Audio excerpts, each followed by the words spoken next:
নমস্কার বন্ধুরা, কেসি blog and কিচেনে সবাইকে স্বাগত। আজ আমি হাজির হয়েছি ফুলকপি আলুর এক নিরামিষ তরকারি। এটা খেতে অসম্ভব টেস্ট লাগে। ভাত, রুটি, পরোটা সব জিনিসের সাথেই ভালো লাগে। নিরামিষ দিনে বা ভোগে এটা আপনারা বানিয়েও নিতে পারেন। চলুন দেখে নিই আমি কিভাবে বানাচ্ছি। দেখুন, একটা বড় সাইজের ফুলকপি আর দুটো বড় আলুকে আমি টুকরো করে রেখে নিয়েছি। রেখে নেওয়ার পরে দেখুন, আমি এইদিকে কড়াইয়ে গরম জল করে কিছুটা নুন দিয়ে আলুটা আমি প্রথমে দিয়ে দিলাম। আলুটা একটু ফুটে উঠলে তারপরে আমি ফুলকপিগুলো একটা একটা করে দিয়ে দেবো। দেখুন, আমার জলটা ফুটে উঠেছে, আলুটা কিছুটা হলেও সেদ্ধ হয়েছে। তারপর আমি ওই ফুলকপির যে নিচের ডাঁটিটা সেইটা তলার দিক করে দেবো, ফুলটা উপর দিক করে দেবো। তাহলে কিন্তু জিনিসটা তরকারিটা ভালো হবে আর নিচেটা সেদ্ধ হয়ে যাবে কিছুটা হলেও। তারপরে দেখুন, সবগুলো আমি গরম জলে দিয়ে একটু ফুটে উঠলেই আমি এটা কিন্তু অফ করে আর ঢাকা দিয়ে 5-7 মিনিট রেখে দেবো। এই ধরনের তরকারি আপনারা নিরামিষ ভোগে বা নিরামিষ দিনেও আপনারা বানিয়ে নিতে পারেন। তারপরে চলুন ওইটা ভিজুক গরম, আমি ততক্ষণে মশলাটা করে নিই। দেখুন, টমেটো, একটু আদা, কাঁচা লঙ্কা আর ধনে পাতার যে ডাঁটিটা সেটা আমি পিষে রেখে নিলাম এদিকে। ততক্ষণে এটা আমার ঠান্ডা হয়ে গেছে, জলটা ঝরিয়ে আমি ঠান্ডা করে নিলাম। ঠান্ডা করে আলু ফুলকপিটা আমি আলাদা করে রেখে নেব। তারপরে দেখুন, এইদিকে কড়াইয়ে আমি কিছুটা সর্ষের তেল দিয়ে দিলাম।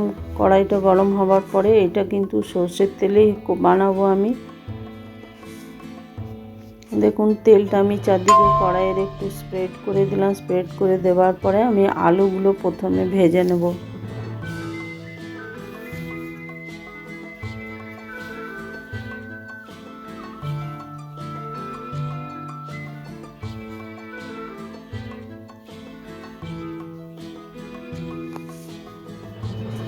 আলুটার মধ্যে একটুখানি আমি সামান্য হলুদ দিয়ে দিলাম। হলুদ দিয়ে আমি আলুটা ভেজে নেব, তাহলে আলুর রঙটাও ভালো হবে আর আলু বেশ ভাজতে গেলে যে একটা কালো ভাব আসে সেটাও থাকবে না। দেখুন, আমার আলুগুলো মোটামুটি হয়ে গেছে ভাজা। আমি কড়াই থেকে এবার একটা বাটির মধ্যে উঠিয়ে নিলাম। উঠিয়ে নেওয়ার পরে ওই যে ফুলকপিগুলো সেগুলোও আমি ওই হলুদ তেলেই দিয়ে দিলাম। একবার কিন্তু তেলের মধ্যে হলুদ দিলে আলুটাও ভাজা হয়ে গেছে আর ফুলকপিটাও ওইটাতেই ভাজা হয়ে যাবে।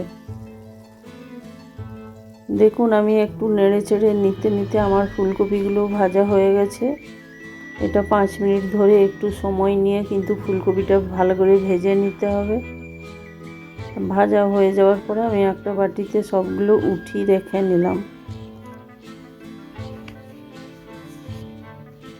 উঠিয়ে রেখে নেবার পরে দেখুন, ওই তেলটার মধ্যেই আমি 1 চামচ গোটা জিরে দিয়ে দিলাম। গোটা জিরে দিয়ে দেওয়ার পরে একটুখানি নাড়িয়ে নিলাম। তারপরে 2টো শুকনো লঙ্কা আর এলাচ আর দারচিনি গরম মশলা, 2টো এলাচ আর 1 টুকরো দারচিনি দিয়ে আমি তেলটাতে দিয়ে ভালো করে নেড়ে চেড়ে নিলাম। নেড়ে চেড়ে নেবার পর ওই যে মশলাটা, আদা, টমেটো আর ধনে পাতার ডাঁটিটা, আপনারা চাইলে ধনে পাতার ডাঁটিটা নাও দিতে পারেন। তো আমি এটা ছিল ওই জন্য দিয়ে দিলাম, কেন কি এটা দিলে খেতে বা টেস্টটা বেশি ভালো লাগে। দিয়ে আমি একটু নেড়ে চেড়ে নেব, মশলাটা একটুখানি কষিয়ে নেব। দেখুন, ওই মশলাটার মধ্যে আমি এবারে হলুদ দিয়ে দিলাম, পরিমাণ মতো নুন দিয়ে দিলাম, ধনে গুঁড়ো দিয়ে দিলাম আর 1 চামচ আমি জিরে গুঁড়ো দিয়ে দিলাম। জিরে গুঁড়ো দিয়ে দেওয়ার পরে মশলাটা ভালো করে ভেজে বা কষে নেব। খুব ভালো করে একটু সময় ধরে এটা কষে নিতে হবে, কেন কি এটার মধ্যে আদা দেওয়া আছে। তারপরে দেখুন, একটু কালারের জন্য আমি একটু কাশ্মীরি লঙ্কার গুঁড়ো দিয়ে দিলাম। আমি কিন্তু ঝালের জন্য কাঁচা লঙ্কাটাই ব্যবহার বেশি করি আর কাঁচা লঙ্কাটা আমি পিষে দিয়েছি। তারপরে এইখানে বলে দিই, আমি কয়েকটা কাজু বাদাম একটু জল দিয়ে পেস্ট করে রেখে নিয়েছিলাম, 7-8টা কাজু বাদাম। তো আপনারা চাইলে 2-4টা কাজু বাদাম দিয়ে একটু পোস্ত দিয়েও পিষে নিতে পারেন। তো আমি ওই কাজু বাদাম বাটাটা এবার এই মশলাটার মধ্যে ভালো করে, তার আগে আমি খুব ভালো করে ওই মশলাটা কষে নিয়েছিলাম।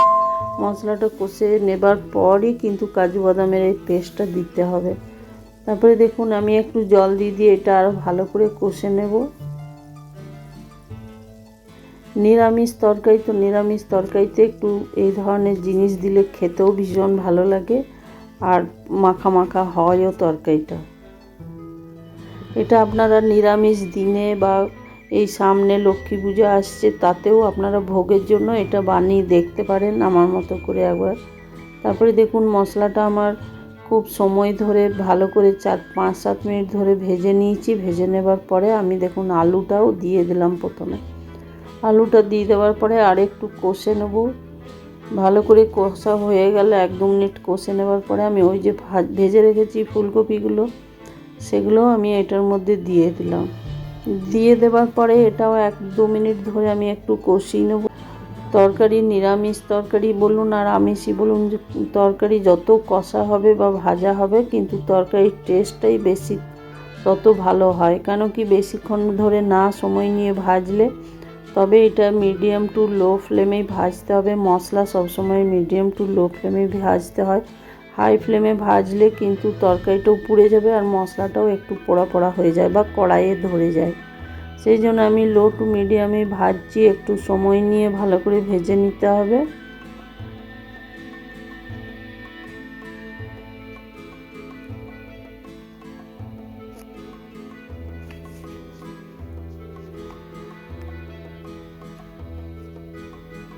তারপরে দেখুন ওইদিকে আমি একটুখানি গরম জল করে রেখেছি।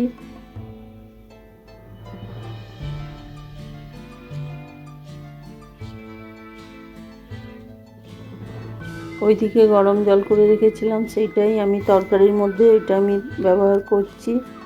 আর আপনারাও চেষ্টা করবেন তরকারির মধ্যে গরম জল দিতে। গরম জল দিলে কি হয়, তরকারিটা তাড়াতাড়ি ফুটে ওঠে আর তরকারির স্বাদটাও বেশি ভালো হয়।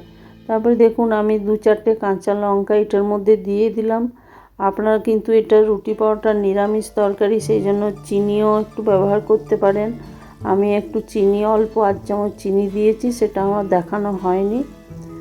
চিনিটা দিয়ে আমি আরও খানিকক্ষণ ফুটিয়ে নিলাম। তরকারিটা একটু ঝোলটা যতক্ষণ না একটু মাখা মাখা হচ্ছে ততক্ষণ পর্যন্ত একটু ফুটিয়ে নেব। তারপরে দেখুন ওরই মধ্যে আমি 1 চামচ ঘি দিয়ে দিলাম। ঘি দিয়ে আর একটু ফুটিয়ে নেব। আপনারা কিন্তু ঘিটা ঠিক নামাবার আগেও দিতে পারেন। আমি ঘিটা দিয়ে একটু ঘিয়ের কাঁচা গন্ধটা যাতে চলে যায় সেই জন্য একটু ফুটিয়ে নিচ্ছি। কয়েক সেকেন্ড ফুটিয়ে নেওয়ার পরে দেখুন আমার তরকারিটা এবারে নামাবার ঠিক আগে আমি ধনে পাতাটা ছড়িয়ে দিলাম। ধনে পাতাটা ছড়িয়ে দেওয়ার পরে আমি এটা একটু নেড়ে চেড়ে নেব।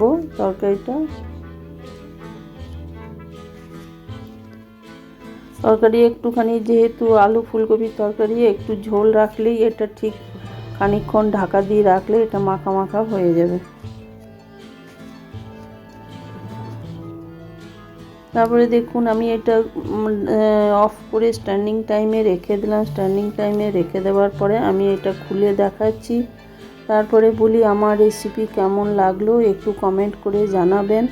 আর যারা সাবস্ক্রাইব করেননি তারা আমার সাবস্ক্রাইব করার অনুরোধ রইল এবং লাইক শেয়ার কমেন্ট করারও অনুরোধ রইল। ফিরে আসছি পরের আরও কোনো রেসিপি নিয়ে, ততক্ষণে ধন্যবাদ।